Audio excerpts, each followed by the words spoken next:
子供向けのおもちゃのどこに問題があるというのでしょうか。おもちゃというのは子供たちを楽しませ、そして発達させるために開発されていますが、重要なのはこれら子供向けのおもちゃは店頭に並ぶ前に徹底的に検査され、しかるべき認定を受けていることです。しかし検査する人たちはユーモアがあるのでしょう。結果、奇妙でさらには危険なおもちゃが世に出回ってしまっているのです。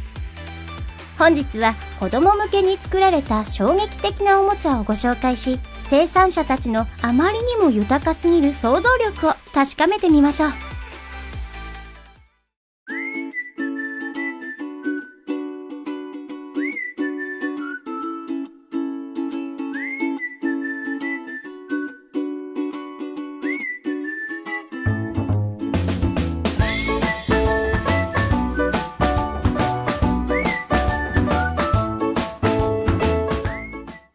ポールダンサー人形。2009年、イギリスで珍しい人形が誕生しました。この人形、USB ポートにつなげるとポールダンスを始めるのです。しかし、このポールダンサーは店頭に並んだかと思うと、あっという間に市場から姿を消してしまいました。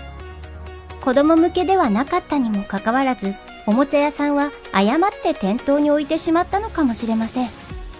当たり前ですが、これを見た子供の両親は激怒したということです。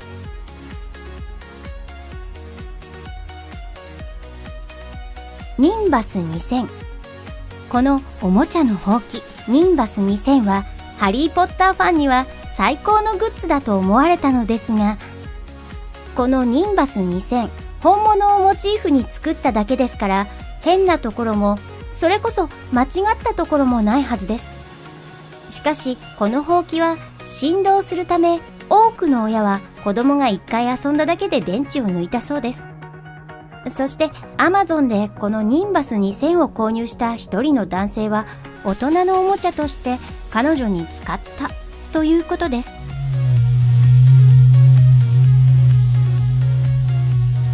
ドーラと一緒に大冒険のペット。もしペットが子供が好きなアニメのキャラクターだったら最高のおもちゃですよね。もちろんそれが男性のものや大人のおもちゃに見えなかったらの話ですが、このおもちゃはベースが肌色だったため余計に際立たせる結果となってしまいました。このおもちゃを開発した当の本人はおもちゃの形が全く適切ではなかったと気づいていたのでしょうか。それとも全く気にしていなかったのでしょうか。ターザン。ディズニー社によって考案されたこのターザン人形は空手のチョップをするはずだったんですが、よく手こきターザンと呼ばれています。というのもターザンのチョップはチョップではなく何か他のことを連想させるからです。おまけにターザンが手を上下に動かすときにさらに特有の雄たけびを上げるため、おもちゃはさらに面白おかしくなります。これはおもちゃの歴史上最も大きな過ちでしょうか。それとも誰もわからないですよね。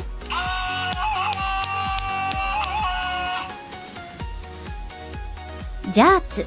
巨大庭ダーツ。庭用のこのダーツは現在でも店頭で販売されていますが、今では先端部分がプラスチック製のため安全性が高くなり、とても人気になりました。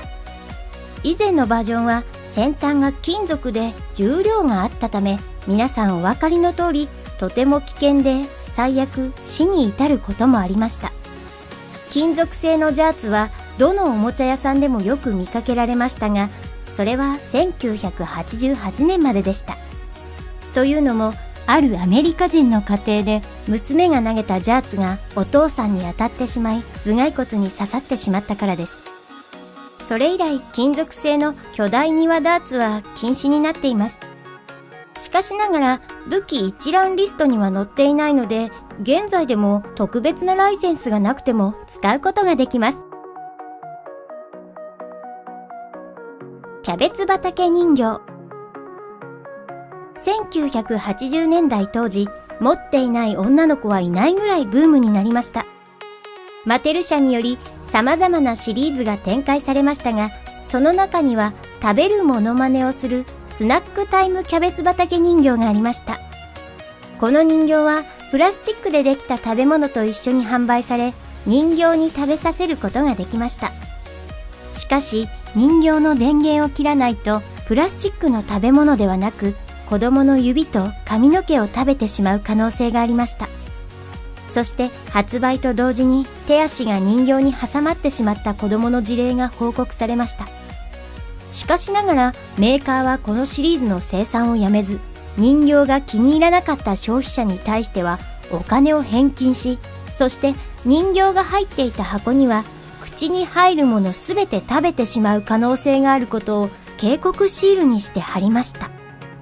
しかし最終的に消費者製品安全委員会によりこの人形は禁止となり、店頭から姿を消すことになったのです。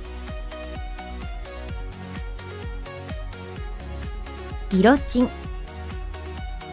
フランス革命当時、ギロチンというおもちゃがフランスの子供たちの間で流行っていました。このおもちゃは高さが60センチありました。子供たちはよく処刑を見に行き、その中の多くの子供たちは家でギロチンごっこをして遊んでいました。そして人形、鳥、ネズミの頭を切っていたそうです。時にはより現実に近づけるためにギロチンと一緒に偽物の血が入っている人形も売られていたそうです。皆さんはこれでもまだビデオゲームが残酷すぎると言えるでしょうか。もちろんいくつかの町では子供の精神に悪影響を与えるということで禁止されましたが、ところでこのギロチンは上流階級の家庭では食卓でパンや野菜を切るためにも使われていたということです。ピープーおしっことうんち人形。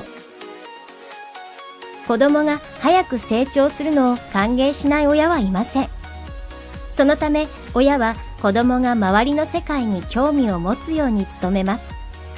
いくつかのメーカーはその親の要望に応えるために現実に近いおもちゃを開発しますが、時にそれは行き過ぎてしまうことがあるようです。例えばピープーおしっことうんち人形が挙げられますが、この人形は人間の生理現象を形にしたものです。この人形は2004年にストックホルムで設立された会社によって開発されましたが、アメリカ、イギリス、スウェーデンでヒットし、広告雑誌やテレビでよく目にしました。メーカー自身はこの人形は子供にとっても大人にとっても美的模範と学習要素のバランスがうまく取れた商品だと語っているそうです。バービー。アメリカで生産されたこの人形は1998年にスーパーに並び始めました。そして3年以内には4000万個以上も売れる大ヒットとなりました。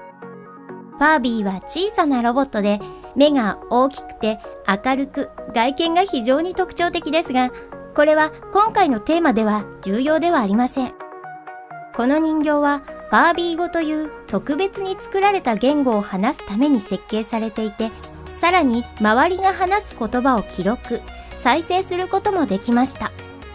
最も面白いのは、しばしば勝手に電源が入り、奇妙で恐ろしい声を出したことです。それは特に夜中に起こりました。時には持ち主が電池を抜いたにもかかわらず、勝手に奇妙なことを言い出すこともありました。一番有名なフレーズは Do you want to play? で、この時夜で、しかも電池が抜かれている状態だったそうです。このように子供向けに作られたおもちゃでも全くその意図から離れてしまうことがあります。だから購入する際はめんどくさがらずに箱を開けてしっかり商品を吟味した方がいいでしょう。そうしないと自分たちで遊びたくなるかも。もしいいねを押して友達にシェアしてくれたら、私は子供のように嬉しくなります。そう、ニンバス2000をプレゼントしてもらった子供のようにね。